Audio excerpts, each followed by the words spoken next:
going on, winners? This is Coach JC, and I want to welcome you to another episode of the Win All Day podcast show. I am super excited about my guest today, but before we do kick this party off, if you are a frequent listener, then you know what time it is. It is time for our Win All Day winning confession. We believe at Win All Day that if you want to live a winning life, that you cannot speak words of defeat and losing words. If it's your first time, I need you to repeat after me. Today is my day. Nothing will get in my way of me being the best version of me. I am here on purpose. I have a purpose. I am strong. I am passionate. I am fearless. I choose faith. I am a winner. I will win and win all day. Yes, you are a winner. And after today's episode, you are going to be winning more in life. Without further ado, let me welcome you to our guest and my friend, the one and only Mr. Ryan Stewman. What is up, brother? Hey, what's going on? I like that background you got. I have like a terrible background. Like I'm just sitting here in the office with all this. So if you're listening, you're getting the best version of this. But if you're watching, it looks like I cut off Benjamin Franklin's head with my camera back there, you know, but hey, and for some reason, this camera makes me really red too. But other than that, I'm feeling great today and I'm ready to hang out and have a good time. Appreciate you having me on the show, big dog. Let's go, man. I'm super stoked. And so this is Ryan Stewman. If you don't know Ryan Stewman, they call him the hardcore closer. And I'm not going to do him a disservice by giving him a crazy introduction because he has more accolades than we can even mention. But he is a culture creator. He is an extractor of greatness, a founder of multiple businesses, an investor. And we got connected through an amazing coaching program that he runs that I'm a part of called Apex. So we are Apex. And so I'm excited to have a conversation today, Ryan. And here's how I want to kick this party off. Obviously, we're going to have some listeners or viewers that may not be familiar with who Ryan Stewman is, the hardcore closer. Man, you have an amazing story of overcoming and how you got to where you are today. Man, just take us back, man. How do we get to where we are today? Let us in the life of Ryan Stewman, where you're from and how we got to where we are today, brother. Well, you know, I appreciate the opportunity to share this story. I've told this story in detail thousands of times over the years because it's a unique story. I'm one of these guys that pretty much every way that you could fail, I have seemingly failed. Damn near every way that you can fail, I have failed. You know, when I was young, my parents divorced, and then it was like this whole big tragedy, like a divorce always is. And my dad split, never seen the dude again till I was like 28 years old. I ended up being adopted by a stepdad who did not understand me, and his answer for everything was violence, right? So we talk about early age, 7 years old, changing my name. The kids in school made fun of me. My parents got a divorce because my grandma went to federal prison because of just a fucking mess. You know what I mean? Like, I know there's a lot of Christians that listen to this. I'm a cuss a little bit. I love God probably more than you do. But it was a true mess just by the time I'm like 7, 8 years old. Then I hated school because the kids so my grandpa ran the bank, and my grandpa, the S&Ls crashed in the 80s. It's out of his control, which he lost the bank in this small town. At the same time, my parents divorced. I get adopted. I'm going to school in this small town. The kids make fun of me because we lost all their damn parents' money. And they say, you know, oh, your dad left you and he didn't even leave his name with you. And just shit that hurt, man, you know? And I hated school. So I dropped out of school as soon as I could. The day that you turn 15 in Texas, you could drop out of school. So the day I turned 15, I left, right? Wow. 16, sorry, not 15, 16. I left like October 1st. I think it was 1997 or whatever the hell. I got the hell, maybe it's 96. I got the hell out of there. The next 2 days later, I went and got my GED so I could at least say that I got a diploma, and I went to work. Since I was a kid, though, I had this you know, asshole stepdad, and he was either beating me up or making me work. And he was the manager of the local car wash. And by the way, in Dallas, Texas, a car wash, 100 degrees outside during the summer. Right now at 11:17 on July 12th, it is 103 degrees right now in Texas. And this is a cool day, right? So like this, I'm outside wiping off cars as a kid. And I noticed when I was about 13 or 14, though, that the people that could sell the car washes didn't have to wipe them off. So that was a life lesson for me at a young age. Like, hey man, if I get good at talking, I don't have to get good with my hands and work and all this hard labor like these other guys are doing.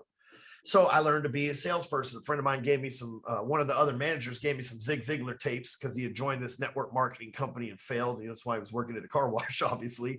And I listened to Zig Ziglar tapes. It's like life-changing information. I used it to go sell car washes. I also used it to sell drugs because car washes don't pay that much and rent's expensive. And, you know, I didn't really make a lot of money selling drugs. I would, at one point when I was 19 years old, 18 years old, I worked as an electrician's helper, another hot ass job in Texas, right? In the attics in July, right? So I traded being out in the open air in July for an attic, not the smartest guy, right? In my teens, okay? So I go to become this electrician's helper. So I'm pulling wire in the attics, Texas heat, insulation, shit's a horrible fucking job, right? But I noticed all these guys like drugs. So I know through the car wash. So I start selling them drugs on Monday, pick up their paychecks from them on Friday. Pretty simple little process. But at one point, I'm working as an electrician from 6 a.m. to 4 p.m. From 5 p.m. to 10 p.m., I am the host at a local Mexican restaurant named Jalapenos. And I'm like, hi, welcome to Jalapenos. Would you like to have a seat? I'm that motherfucker. Then from like 10 p.m. to like midnight, I'm selling weed and coke out of my house. Like I'm like a shit. I'm the epitome of an entrepreneur as a teenager, just trying to get ahead. I just didn't know. To me, those are the three most lucrative things I could do, right? Go learn a trade, right? Go learn the hospitality business. So learn a trade, being in the construction world, electrician, go do the hospitality business in case the trade stuff doesn't work out. And then, you know, make the real money, which is like $100 a day or whatever, selling drugs, weed for the most part. And so I end up getting in trouble selling drugs. I end up going to prison for 2 years. I didn't even have a whole lot, had $300 worth of coke, but I also didn't have any money for a damn attorney or any of this other shit. Go to prison for almost the whole 2 years. The attorney told me I'd be out 90 days because I had no priors, and they kept me in there and sent me to like 6 of the worst fucking places in Texas. And really sucks. You know, you think of in the movies, you walk down, you see the guys go to prison, everybody yells at them or whatever. And that's not really how it works, but I had to go through that process like 6 times. You know, like I was the new guy at 6 different jails, and I weighed like 120 pounds at 19, 20 years old. So not really the like scrappiest person, you know, kind of built like a woman, just saying, you know, like a lot closer to the size of my wife than I am these days. I'm just saying. Luckily, though, God's always been on my side, and I didn't have to deal with none of that. I didn't have to go get, you know, Nazi signs tattooed on me or any of the stuff that those people had to. And it wasn't easy on me, but I kept my dignity and my integrity and made it out of there. Went back to work at that car wash. JC, I had 2 things when I left prison. You know, what no amount of money worth my integrity or going to jail or breaking law. No amount of money. And if I just became the best car wash on this fucking planet, the best car washer on this planet, maybe one day I could own one. So when I got out of prison, I had a plan to go wash cars. And man, I went all in, dude. I went from selling the car washes to service them to wiping them off to being the manager to managing multiple locations and being the float manager that knew everybody. I learned Spanish. I'm bilingual. Like, dude, everything to be the baddest ass car wash dude on the planet. And one day, a lady that's a regular customer, she's an older lady in her probably 50s or 60s at this time. She says, well, I say older, that's like I'm in my 40s. She was probably somewhere around my age, but I'm still, you know, a young man. I'm in my early 20s at this point. So everybody seems old when you're young. And so she says, I watch you outwork these Mexican guys here, which is impossible because they're hard workers. You sell me a car wash and then you vacuum it. And then if it's not too busy, you often wipe off on the front. She's like, it's not like you like me. It's not like I tip, like mean like isn't attracted to her. She was older. She's like, it's not like I tip well. And I noticed you do this on every car. I'm going to give you a job. And I was like, that's a lot to take in, lady. You know, like what kind of job are we talking about? She said, mortgages. Never heard that word in my life at that point. I said, what is that? She said, oh, it's like financing houses, bank loans. And I'm like, oh man, you know, I don't know nothing about credit. That truck over there, 1968 F350. Oh yeah, I paid $1,000 cash money for that. That's mine. I don't have a credit card. I pay my rent, money orders, because that's all they'll take. They won't take cash. So I'm probably not the guy for that job, but I appreciate the offer. She goes, I tell you what, if you'll work half as hard for me as you do washing these cars, you'll be a millionaire within 5 years. And I said, oh, no shit, huh? And I said, I don't, man, what does it pay?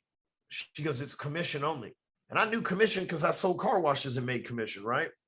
And she goes, I said, well, what's the average commission? Like if I sell a house or whatever, what's that cost? Right. She goes, you can make $5, $10, $15,000. I said, like my cut? Man, I walked over there and handed my keys to the assistant manager.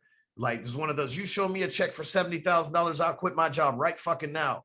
Like the owner just happened to show up bitching and moaning about something. I ain't seen this owner in like 5 years at this point. I just handed them the keys and floated on out, right? Monday, I show up at the office. I know nothing. I put in the work. That weekend, I go see my friends. Long story short, I end up selling his parents a house by accident, selling them a refinance on their house. Made like $8,000 my first month in the business. The next month, the landscape guy from the car wash dude, the guy that mowed the yards, he calls, he says, hey man, you don't work here anymore. I heard you're doing home loans. I'm buying a $700,000 house. You want to do the loan for it? I'm like, shit, I made like 20 grand off of that. So now all of a sudden I make like $20,000-$30,000 within a couple months. I'm rich. I'm like fucking Bill Gates at this point, picking out Bentleys and private jets, pink poodles to put on the diving board of my mansion and all this shit. You know what I'm saying? And I go on through 2005, make almost $1 million that year. And I also got raided by the fucking local police because they thought I was selling drugs again, because I would have real estate agents drop off checks and contracts at my house. I would have, because I lived in Allen and it was closer than Frisco where the office was. Long story short, we didn't have the transit roads we have these days back then. Anyway, they thought I was selling drugs. I don't have any drugs, not even plastic bags or nothing, but I had some kind of gun that didn't fit whatever fucking mold that they like. So they arrested me for that. I beat the case. The feds picked the fucking case up and then tried to give me 20 years. Anyway, in the middle of all this, I got my black guy elected as a Democrat, as the first black Democrat, first Democrat ever elected. And I'm not a Democrat or Republican, so don't shit on me for that. I'm just a dude trying to get the hell out of prison. And first black guy to ever have public office in Dallas County in the judicial system. So there'd never been a black judge, and I still don't think there is. There'd never been a black DA. And I helped him get elected as the first black African-American DA that also happened to be a Democrat. So we broke two molds is what I'm saying to get this dude in. And this is when right before Obama got elected, if you remember, the whole country flipped blue because we were about as pissed off at Bush as we are at Biden right now. Anyway, I took advantage of that because he became DA. He helped me get a lower sentence to go to federal prison, a lowered sentence for some shit I didn't even do, but they lowered it to interstate gun trafficking, which isn't even what the fuck I did. They gave me 15 months. So I go into prison for 15 months, a millionaire that's married. And within 3 weeks, I get a Dear John letter. I'm single and I got no money. In prison. I still got 12 fucking months to go. So what do? I read every book. I get serious. But there's two guys in prison. This is the crazy part, JC. You probably didn't expect me to tell a 10-minute story, but you got to hear this. There's two guys in prison about a month in line in front of me to eat. And I look at them, and it's the dudes I used to buy drugs from the first time I went to prison, right? Like they're in federal prison, other side of the world. And then these dudes are in line in front of me. And I'm like, yo, hey, it's me. And we get to talk and they're like, but you cleaned your life up, right? It's like, you're not going to believe this shit. Tell them the story, everything. They're like, you didn't snitch on us though. You got to be like, we're here because our own family members told on us. And you, a white dude, didn't tell on, they're Puerto Rican guys, didn't tell on us. Like, you cool. We got something for you. Like, oh, great. I'm only here for a short period of time, guys. Some bullshit. I'm a banker now, like Jake from State Farm in the real world. I'm not like Breeze anymore, I didn't even have these tattoos and shit back then. I was just trying to play incognito. Don't find out I'm a felon bank guy. You know what I mean? And so I go back into the building I live in. I get called upstairs by one of the gang members. I'm like, man, I don't know. Like, they're like, no. You need to come talk to this guy. Go up there. These motherfuckers are smoking weed. They got Rolexes on. They wearing Air Jordans, like this year's Air Jordans. Like it's the free world up there, man. They eat Whole Foods and shit. They're nothing like where I was living in prison. You know what I mean? And they said, we hear that you were, used to sell drugs, but you got a job in the banking industry. It's like, yeah, as a loan officer, I don't know the banking industry, but as a loan officer, they're like, we got a whole bunch of cash. You think you could help us clean it up before we get out of here? I'm like, what the fuck they gonna do? Put us in jail? I mean, shit, we might as well. I can tell you what to do. I mean, we're already in here. I mean, I think this is like diplomatic immunity inside this fucking place, right? You know? And so I helped these guys, you know, not help. I just told them what to do. I put on seminars if I had drug money and what I would do with it, right? And first of all, the main guy that called me into that room that was a gang leader has worked for me here in this organization for 9 years. Once he made parole, he worked for me for basically minimum wage. He owns a car dealership, a portfolio of houses that they've cleaned generations of their money and their legacy for their family up. He's got his gang tattoos lasered off of. We've changed a bunch of the other guys' lives as well. Like this is a cartel dude. This isn't like just some, you know, South Dallas gangbanger. This is a guy who's a shot caller for a large cartel. So really cool that we got, you know, I went there to prison. A lot of times you think, why me? But there's reasons. And so I get out, I'm broke as hell. I go back into the mortgage industry. I you know, become like one of the top guys in the industry. And that was 2008. In 2010, they passed Dodd-Frank. They said felons can't have a mortgage license. I know 3 things: selling dope, financing houses, washing cars, and I can't do any of those 3 things now. So I found the internet was like an interesting place, and I started doing like affiliate stuff, you know, and I realized that you can make money from social media. When I was a loan officer, I was trying to make the ex-wife that left me jealous. So I would post like my closer of the month plaque up on the Facebook, right, with a picture and shit back then. And then people would hit me up and they'd be like, hey man, you do mortgages. Can you do mine? Like, oh shit, there's something. This is like 2008, 9. So this is like way before people were thinking about making money from Facebook. I was like, oh shit, there's something onto this. So I start doing these little seminars in 2010, 2011, showing real estate agents and loan officers how to get business from social media. So all the shit you see with the realtors, like call me to list your house and all that shit, I did that. I'm sorry, y'all. That was me. I'm like the pioneer of all of that shit, right? I worked with the TV stars, Frederick Eklund and Josh Flagg and all these flash forward, all that, man. I kept at it. I just stayed on the internet, bunch of setbacks. But this year in 2022, we just ran an event for 3,000 people that we sold out in less than a month. It's the event. Everybody hadn't shut up about it. It's the best. I know it's the best event that anybody's ever been to because I put it on because I wanted it to be the best event that I'd ever been to. And I've been to all the events, right? So we have a stadium full of people there to see us.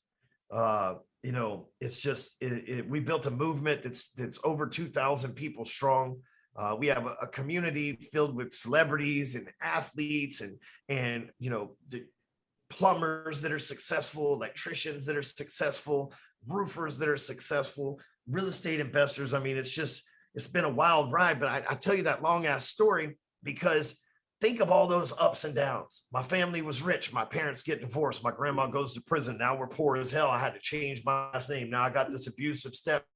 Oh, I get out of prison, I start making money again. Oh shit, they put me back in there. Then I get out, I start making money again. Oh shit, they took my license. And I mean, it was like, I could tell this story. It took me 42 years to write it. So I could take 42 years to tell you, I promise. But here's the thing. Through all that, JC, I always believed that there was something better. Even when they put me in prison, I thought this is temporarily and there's something better. It doesn't mean that it's the end of me. It doesn't mean that I have to go back to average. There's a reason for this, and I'll find it at one point in the future. And now I know what all that shit is. I found it, right? But had I not gone through all that stuff, I wouldn't have the wisdom I have today. I wouldn't have the experience that I have today. And because of all that, I look back and I see how each one of those seemingly struggle moments in my life were actually big breakthroughs right around the corner that I just had to figure out my way to get through them. So, you know, oftentimes we think, you know, why is God doing me this way? Or why am I such a victim? Or why can't this be perfect? But, you know, shit, smooth waters don't make for a good sailor. You know what I'm saying? I love it, bro. I love it. What an amazing story, brother. And my goal of this podcast, Ryan, is to interview guys that are winning to help other people win. Right. And I think you said a lot of things that are important. And in the book I read, it says you overcome by the blood of the Lamb and the word of your testimony. And I think for you, how many times have you shared your testimony, your story, what you were able to overcome, and it helps somebody else overcome? You mentioned the community you built, man. I think I want to go there for a moment because one of the things that I'm a part of Apex 4, and I think why you resonate with a lot of people is you're just a real individual, man. And when I say that, you go by the title hardcore closer, and that's because you've mastered this sales game, and that's become a part of your personal brand. And we could get into that a little. But I think the common denominator that everybody I talk to and anybody you talk to that knows you, Bobby Castro, a friend of ours. I mean, you had Goggins out at the event, Ed Milet, Danny Fleshman. Everybody says Ryan Stewman has the biggest heart, right? And you genuinely want to help people. You genuinely want to see people win. And so I want you to talk about that for a moment, man, because I think a lot of times we get to a level of success and we lose that. And I think I haven't known you as long as a lot of these guys, but everybody says like you've never lost that. Like you genuinely go to the office every single day wanting to help that guy next to you be better, make more, do more.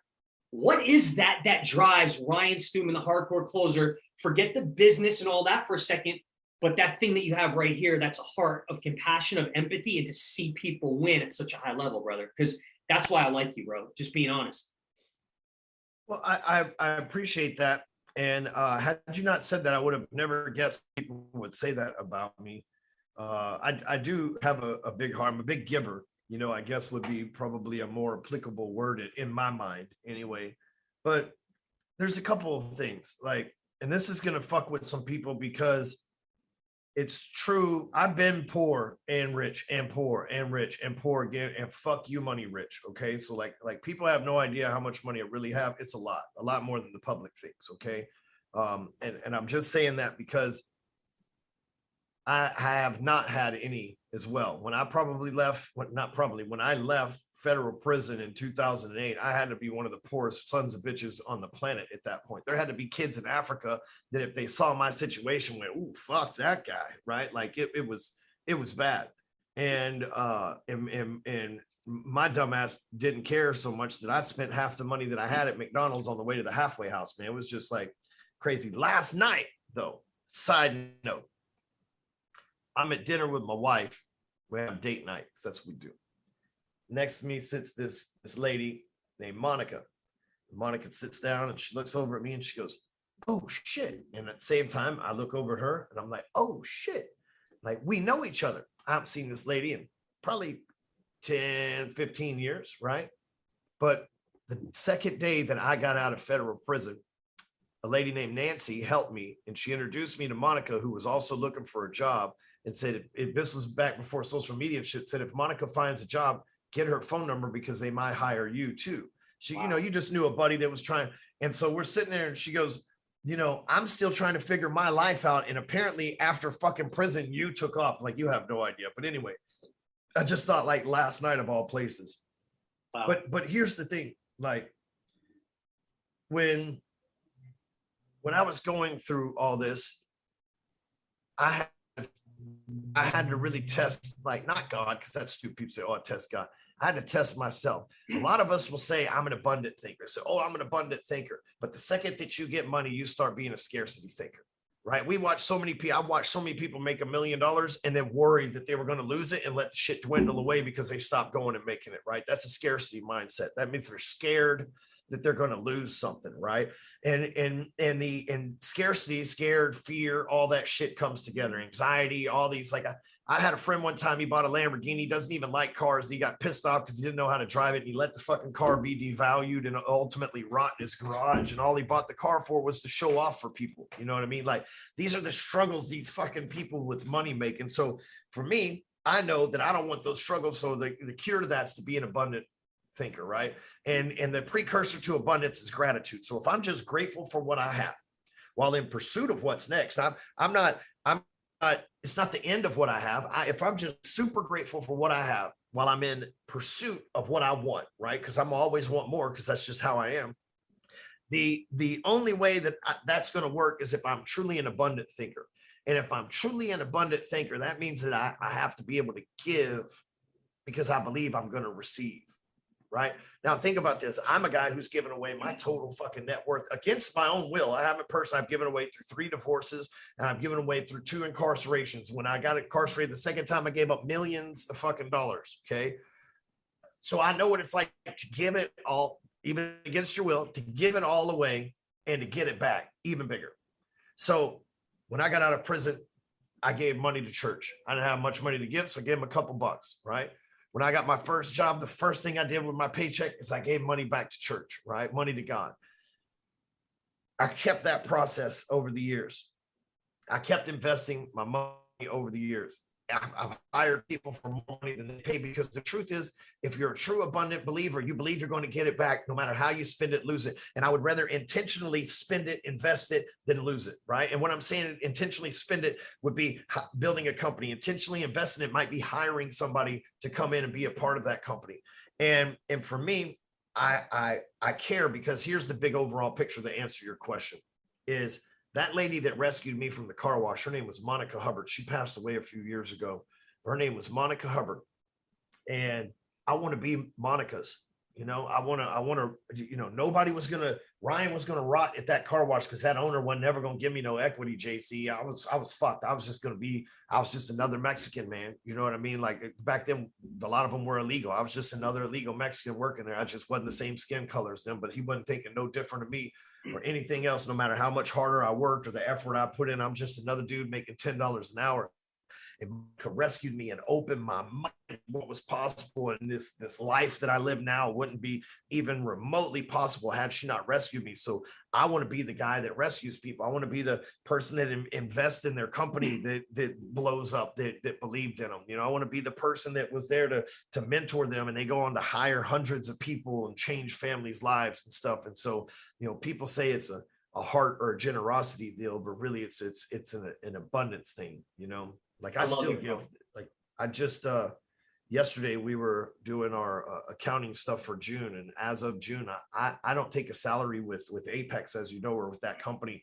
I forfeit it to charities, and we've given $245,000. I have donated $245,000 to charities this year alone.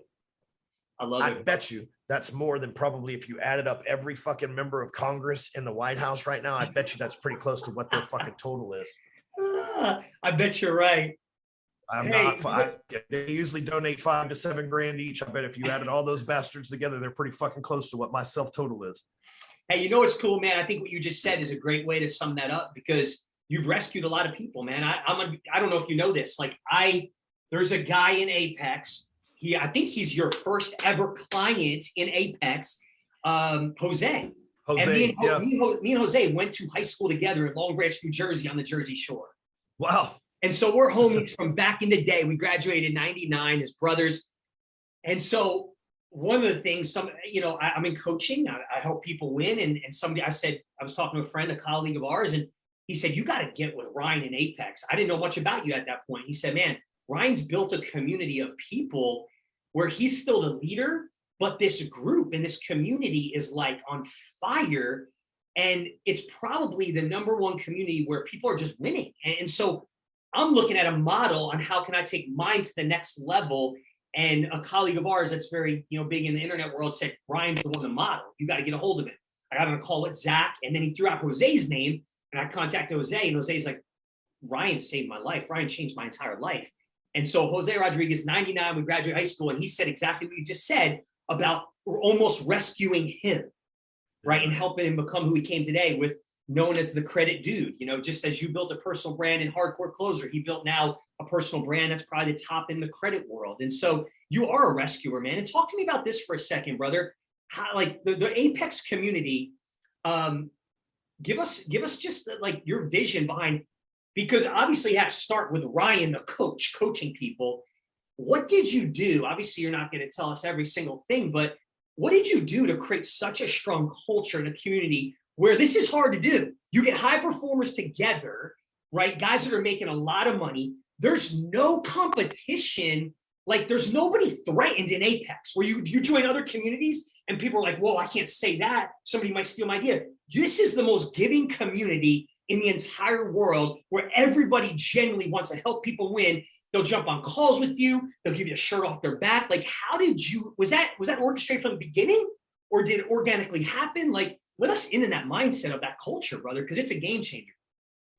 Well, this will probably, I don't know the size of your organization, but I can give you a 10-year lesson in probably 10 minutes. And when it started, people did have that scarcity mindset. So I started this stuff like BFA in like 2012.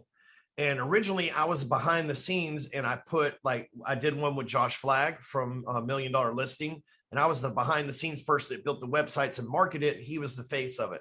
Then I built another one with Frederick Eklund from $1 Million. He was the face of it. I was the guy behind the scenes. And both of those guys, I assisted them in blowing up on social media because that's what I do.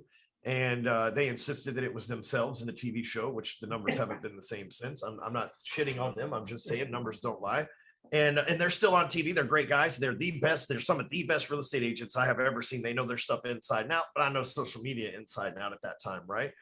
So we parted ways, and because they were making money in real estate anyway, they didn't really want to do the coaching thing, and it kind of forced me to come out in front of the scene, right? And in the beginning, I just worked with loan officers, and you're right, they wouldn't share stuff with each other because they were like, well, if I tell JC how I'm generating leads, he's in my market, he'll start, fishing from my pond or whatever the case may be. And over time, people came and they left. Usually people would stay in 6 months a year and leave 6 months a year. But about 2019, I created a mission for the company. I created a mission statement that we all believe in. I'll go over that in a second. I created really 4 simple core values for the company. And I created a culture of, like I said, abundance, because but this isn't the Ryan Stewman inner circle. That's not what it is. There's other leaders. There's people in there richer, more money, bigger dick, all the things that the hotter wife, whatever the hell you think. There's somebody in there better than me in one area or another, right? There's even some people that are overall balanced better than me, stronger, faster, richer, better looking, bigger family, like all whatever you. So it's not I gotta be the top guy in there. I don't want to be that. I wanted to be behind the scenes, and the top guys kept fucking making me come out from behind the curtain. So I'm like, oh, shit, I might as well just stand out here naked then, right? And so, but I got tired of people leaving me because I got abandonment issues. So JC, you coached me a year, and then you decide that you're going to move on to the next coaching thing just because, you feel like you got a lot from me and you want something new, shiny object, whatever. It's not that I did anything wrong or that you are mad at me. Just like, this year you liked Arte, next year, or Apex, next year you like Arte or Lions Not Sheep or something like that. It's like no bad blood back then, but man, I would be like, oh, he's against me. But I had all this weird mindset, man. So like I said, 2018, I developed a mission. What if if I'm going to be this abundant thinker, what if I just create a simple mission for this program that's like, we represent what winning looks like at all times. Like when you put this shirt on, when you sign this contract, when you become a part of this group, now all of a sudden you're obligated to represent winning. How's that going to change? At first, some of the people that were already in it, they were like, this is fucking goofy. And a lot of those folks aren't there, but people like Jose that were there from day one were like, shit, whatever Stewman says, I'm in. Right. Yeah. I think he represents winning pretty fucking good right now, too. Just by the way, matter of fact, because of him this afternoon, I'm a live stream with DJ Envy and Caesar from the Breakfast Club. You know what I mean? Like that's winning, because of him represent what winning looks like. Those guys want to talk to me now. And Caesar say he's joining executives with us. So we just have another celebrity in there with us. Right. So that's the power of this. So we represent what winning looks like. So now think about that. You're a part of Apex. People are like, what is it? It's like, man, it's a greatness incubator where we represent what winning looks like at all times. People are like, shit, how do I get in on that? You don't say, oh, it's this dude, Ryan Stewman, and his brilliance of all this. Like, I don't matter. It's like, hey, here's a group of people that are committed to represent what winning looks like. You want to get down with that or not, right? That changes the conversation from having to sell me to having to sell a theme that sounds freaking awesome, because it is. Because the people bought into that are there, and they think, oh, I represent winning. And what would winning do? Winning would lift another winner up, right?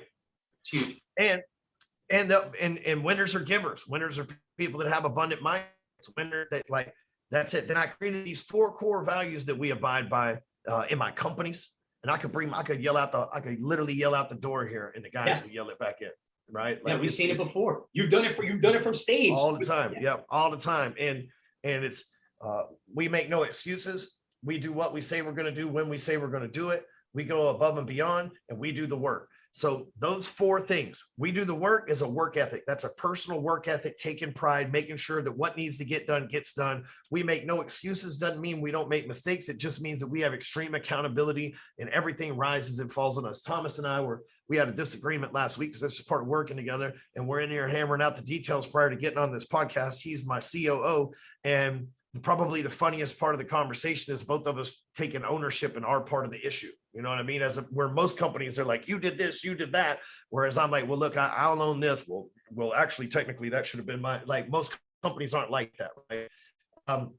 So we make no excuses. We do what we say we're going to do when we say we're going to do it. That's an integrity issue, right? If I give you my word, it's good as gold. There's people giving me $500,000, $200,000, $1 million checks without even contracts because they know that my word's good. I get them contracts on the back end, but like they will hand me the checks ahead of the contracts being signed because they know I'm good. My watch dealers send me watches ahead of me sending them money because they know my word is good and my money is good. And then lastly is when I say we do the work, we go above and beyond. We make no excuses. I always get them. We do what we say we're going to do when we say we're going to do it. That's integrity. We go above and beyond. That's what I'm missing. So above and beyond is a service and honor issue, right? So if you expect me to deliver a 20-minute podcast, but it's good, and so we end up going 40 minutes, right? That's above and beyond. If you like, MDM is a great thing. Like MDM, I could have thrown Goggins on the stage with everybody else, right? But I went above it, or I could have just not had him. But I went above and beyond for my Apex people and made it private just with Goggins for them, because that's me demonstrating that, hey man, I'm going above and beyond for you guys, right? Like we could be doing events in these boring ass hotel rooms like everybody else, man, but we're doing stuff that's just outside of the box because that's what we do, is we go above and beyond. But that mission, representing winning, and then these four core values creates a culture of people who have they value the same thing, and they have a common mission and a common understanding, and that creates an unstoppable movement. Huge, bro. Absolutely huge. I think the game changer, what you just said, is going back to, again, not having a scarcity mindset as a leader. And I'll say this, in Apex, I've seen so many guys build successful businesses that weren't successful prior to Apex through the community. Not one time, and I don't know if it happens, not one time have I seen you ever reprimand somebody for promoting their business. Like, I've seen guys get on there, promote their business, and so many guys jump on and help them win. And I'm like, you know what? How many other leaders would have been threatened by that because of a scarcity mindset and said, kick them out of the group. They shouldn't be here. Why are they trying to solicit? You're like, hey, if you're winning, I'm winning. And so I honestly, bro, like, I've never seen a community like that. I'm proud of you for who you are. And talk about this for a second, man. Like, obviously, there's so many things we can talk about. The investor you are, obviously, people don't know you're a comedian. You know, the social media guru, personal branding. There's a lot of things we can talk about. But I want to talk about two things before we close this podcast. And the first thing I want to talk about is, you said something earlier about when we first opened up, you dropped an F-bomb and you said, hey, I curse, but I love God more than many Christians. My niche is in the faith-based world. And I work with a lot of faith-based men that are losing in life, bro. And that's my whole niche, is what good is it if you're going to church every single day of the week, right? Like I was before I hit rock bottom, $400,000 in debt, suicidal, in a custody battle, divorce and all that at 19 years old, but there's so many guys in the church that are losing. And one of the things I respect about you is you live a real life. I was at an event in Dallas, an Apex event, and you opened it up for questions. And a young lady stood up and said, I was contemplating if I'm going to continue in this group because I didn't know if our values are in alignment. You curse so much. And you came back with such a great response. And I want you just to talk about the integrity you have, where you love God, you give to your church, you're a Christian or you're faith-based, but you're still real to who you are. Talk about that, man, because your response to that lady was absolutely phenomenal. I think it shifted the entire room and could shift the perspective of a lot of Christians out there that are living a double life, man, and they're fake and they're really not who they say they are. This is a big concept because one of my closest friends and mentors is a mega pastor, mega church pastor. Yep. And Keith Kraft. And he and I over the years have disagreed on my methods, but it's clear that my methods work because there's a whole section in church full of our people, right? That, like, people that I've brought to church. There's nobody else in the history of that church besides the pastor that's brought as many people to that church as I have. And the crazy part is they aren't Christians that I brought in there. They're people that are outsiders that are now bought into the kingdom. And the reason why is, first of all, I live by those core values, and I am who I am. And in the Bible, in the Old Testament, now, first of all, I did a lot of time in prison, so don't think I haven't read this thing a time or four. Okay. I did 3 months in the hole one time. The only book they give you is the Bible. Trust me, I know a lot about it. Okay. And I wasn't really looking for God at that time either. I was just that bored that I started picking it apart, to be honest with you, the first time that I read it all the way through. I read it 3 more times when I was in federal prison. But in 2005, a guy named Stephen K. Scott told me that if you read the book of Proverbs, 1 chapter a day, every day of the month, and then start over the next month, chapter 1. I've been doing that every day, 80% of the time since 2005, y'all. Okay. Like I did it this morning. I've read the book of Proverbs so many times. There is a lot, and I'm about to fuck people up, man, but I'm just going to be honest with you. There's a lot of confusion in the Bible because a lot of preachers are just reciting what some other preacher told them, just like a lot of doctors told you to put on a mask because that's what some other doctor told them. They didn't do the independent research themselves. I'm just saying, right? Most churches, they get a pamphlet down from their master church, if they're Baptist, Catholic, whatever, and that tells them what to preach in the message. And it's oftentimes not the way that you think it is. Now, we are taught that Jesus was poor. First of all, if you were a carpenter today, you were rich as shit. If you were a carpenter back in the day, you were richer than shit. Okay? Jesus knew a trade. Jesus had money. Okay. Jesus's great-great-grandfather is still today the richest man to ever live on the face of the planet. So you mean to tell me this dude's great-great-grandfather he could buy Elon Musk with the stroke of a check. And you mean to tell me Jesus is poor? There's some confusion in the Bible. Okay. King Solomon is the son of King David. Okay. King David is David and Goliath, the guy that killed Goliath with the slingshot. His son is King Solomon. Solomon asked for wisdom. Solomon said, God said, because of your father and the sacred pact I have with him, I'm willing to cut that with you. What is it that you want from me? You can ask for anything. And he didn't say money. He didn't say hoes. He said wisdom, right? And because of that wisdom, that's what we should all seek first. There's a pattern in the Bible. Hear me out. I'm giving you a preaching lesson here, but I'm teaching you. Because of that wisdom, this guy was doing trade deals with other countries like in like we do with China back then, right? Just unreal. So flash forward, this guy's got all this money. He didn't lose it. He passed it down to Jesus and his family. Okay. Jesus, people always say, well, what would Jesus do? Let me tell you what Jesus did. Okay. First of all, in the Bible, it tells you that that God commands you not to curse people. That would be like me saying, like I can't even say it to you guys. It would be like me saying, I hope your family rots in hell or something of that nature, right? Like I'm trying to think, I'm just not that type of person to even say something. That's what a curse is. Curse isn't fuck. If you go to the UK, they treat fuck like it's an adjective. You know what I mean? It's not a bad word to them. Or Jersey. Or Texas, right? That's like, it's how we explain stuff. You know how a fairy tale in the North starts with, once upon a time, long, long ago. A fairy tale in the South starts with, you ain't gonna believe this shit, dog, right? Like, so that's just like the difference, right? But let me tell you, say, what would Jesus do? When Jesus went into the temple, right before, this is why they put a warrant out for his arrest. By the way, Jesus was put in prison. A lot of people don't think of it that way, but they imprisoned Jesus and sentenced him to death, by the way. Really, the Bible isn't telling you you should be against the devil. The Bible's really telling you the devil's the government. Since the history of the Bible, nobody in the history of the Bible fought the devil. You know what? They fought the government, but they don't tell you that. They fought the government since the dawn of time, and they blamed the devil on the government. But every fight in the Bible is based on government. Back to the point, Jesus is mad at the government. Okay. Like Jesus is one of us at this time. He's like, this bullshit president, I'm going down to the White House. I'm going to storm the Capitol. That's what he's doing. He's going to the temple, and he goes down there and he flips over. Like, this is in the Bible. In Matthew, he flips over one of the tables and he tells them, you brood of vipers, which means you fucking snakes.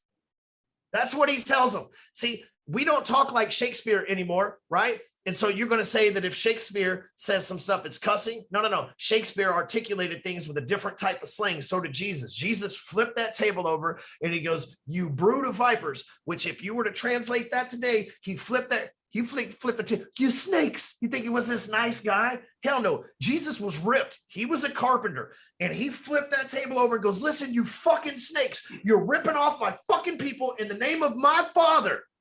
And it's bullshit. That if you were to translate the Bible into modern day translation, that's what it would really say when Jesus went into the temple. So people say, Ryan, why do you cuss? Right? It's against the Bible. It's not against the Bible. First of all, putting curses on people's families and speaking curses over people is what the Bible tells you not to do. Second of all, it does say in the Bible to have a relationship with God. And so if I have a relationship with you, JC, this is how we talk. We're shooting the shit here on your podcast and everything else.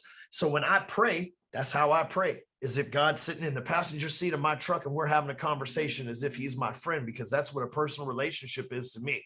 And you mean to tell me that an all-knowing, all-seeing, all omnipotent being that knows the amount of hairs on my head and the hairs on my face and all this other stuff, my DNA, my fingerprint, my 1%, and you don't think it realizes that I cuss with my friends? You don't think he realizes how I really am, what's in my heart? If it says in the Bible multiple times, God can see directly into your heart. And if I tried to hide my heart when I'm just having a conversation with him, I'm never going to have a personal relationship with him. But you know what? I might say fuck, but there ain't another fucking person on this planet with my level of integrity. I might say bullshit or goddamn every now and then, but there ain't another fucking person that I know of that gives as much time, effort, and talent to the church percentage-wise of their income that I have ever met in my life. And you might say, oh, well, he's got an aggressive way that he talks, whatever. But man, don't worry about what I say, because it's how I live that matters. And I'm living according, I'm sitting here in my office right now, I'm living according to this, which is right here at my right hand man. And I'm not no Bible thumping person. I just gave you the explicit version of the Bible here. I'm just telling you that it's not about the words I say, whether they're fuck, shit, damn, or whatever. It's how they're articulated and spoke over somebody. And I'm not using them to curse somebody's family or their legacy or themselves. I'm using them as adjectives just because they're words that catch attention. And I need to get people's attention with the message that I'm putting out there. Plus, that's just who I am and how I talk. You don't get to do, multiple years in multiple prisons and run the streets and sell dope and not drop an F-bomb every now and then. And if God's going to forgive me back then, he'll forgive me now, I guess. Hey, I wanted to ask you that question. I didn't plan on That's a long ass story, man. No, That's a long story. It might have been a ramble, but hopefully that it just drives home the point that there's a lot of misconceptions out there is all I'm getting at. Bro, I went there today, Ryan, because I think the world we live, there's going to be people that listen to this episode, I can tell you right now, and they're not going to agree with you, right? I may not agree. Oh, yeah, of course. Right. And that's reality. But one of the things I've learned, and this is why our country is in the situation it is, right, is you cannot have a conversation with somebody and disagree with them and be friends or be colleagues or get along. And so I love seek and understand. And the word of God says, love the Lord your God with all your heart, commandment number 1, and love people, right? Love your neighbor as yourself. And so I love Ryan Stewman for who he is as a human being. If I agree, that's all we can ask. Yeah. If I agree with you or not, I love to seek to understand. And who am I to judge? And I think there's going to be people listening that say, man, JC, you had this awesome, amazing, famous pastor on, and you had this guy, Ryan Stewman. Exactly. That's what this world needs, is to bring people together so that people can be real. It's not about religion. That's what pulls people away from the church and God. It's about your own genuine relationship. So I appreciate you. We're both saying the same thing. Yep. We're both, me and that mega church pastor are both saying the same thing. We're just putting it in different terminology. And those who have eyes to see and those who have ears to hear, some of those people that he's going to say some stuff is going to fall on deaf ears. Some of those people, I'm going to say some stuff's going to fall on deaf ears, but both of us are going to catch some ears that's going to work.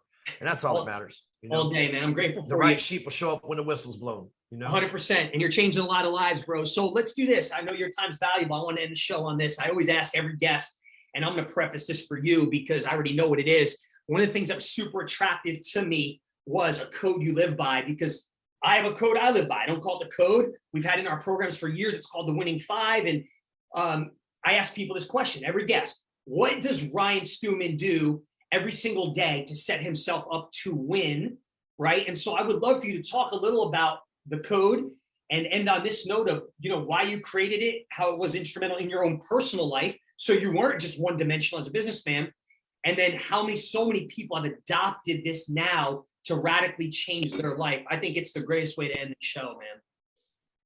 Yes. So I created something that is called the G code. And obviously I didn't come up with that term. That shit's been around rap music and streets forever. But turns out I got the patent for it because nobody thought to patent. It turns out rappers and street people didn't think to patent it, but I did. But anyway, so it's mine now. I own the G code. Wow, so I didn't know that. I wrote a book about this and everything. And basically it's the 4 pieces of the people want you to have a balanced life. And I think that's bullshit. I think balance is being grateful for what you have while in pursuit of what's next, right? That's real balance. And so what I wanted to create was a systematic plan, because let me give you an example. Somebody says they want to lose 30 pounds and they say, I want to lose 30 pounds in 60 days. They eat like shit for the first 45 days and try to lose 30 pounds in 15 days. Someone says they want to make $100,000 in a year. They make $20,000 all the way up till August, and now they're scrambling to make, $80,000 in the last couple months of the year, right? Like, because we give ourselves a big window, we don't hold ourselves accountable until that window's getting closed. It's just human nature. So I created something to hold myself accountable on a daily basis. Okay. How do I measure and improve? I break it down to a daily basis, right? So it's basically 4 things. It's a grateful mindset, right? I told you gratitude's the precursor to abundance. So how can I have an abundant life if I'm not grateful? And if that's the first part of balance, being grateful for what you have, then I'm gonna write down 5 things that I'm grateful for every day, first thing in the morning. I got an app that I do it in called the G Code app. It's not even an app, it's just a website, dailygcode.com. It's free, no upsells, no bullshit, nothing for sale. You can just go there and use it. Number 2 is your genetics. Do you work out and did you keep a diet for the day? So you get another point if you did those 2 things. The third thing is your grind. Did you meet your goal to, if I'm gonna make $1 million in a year, did I make $3,000 today, right? And then the 4th thing is the group of people. If you'll notice, I talked about being on a date last night with my wife. Yesterday, from the group of people, I invested my time into my wife. We went out on date night. So every day I'm investing my time with at least one important person in being with them, the group of people I surround myself with. I'm hitting my goals at work. I'm making sure that I show my ass up in my diet, my gym, to work out. And I make sure that I'm working on my mindset by reminding myself the things that I'm grateful for, which most days is my wife and kids, right? But I've been doing this way before this app.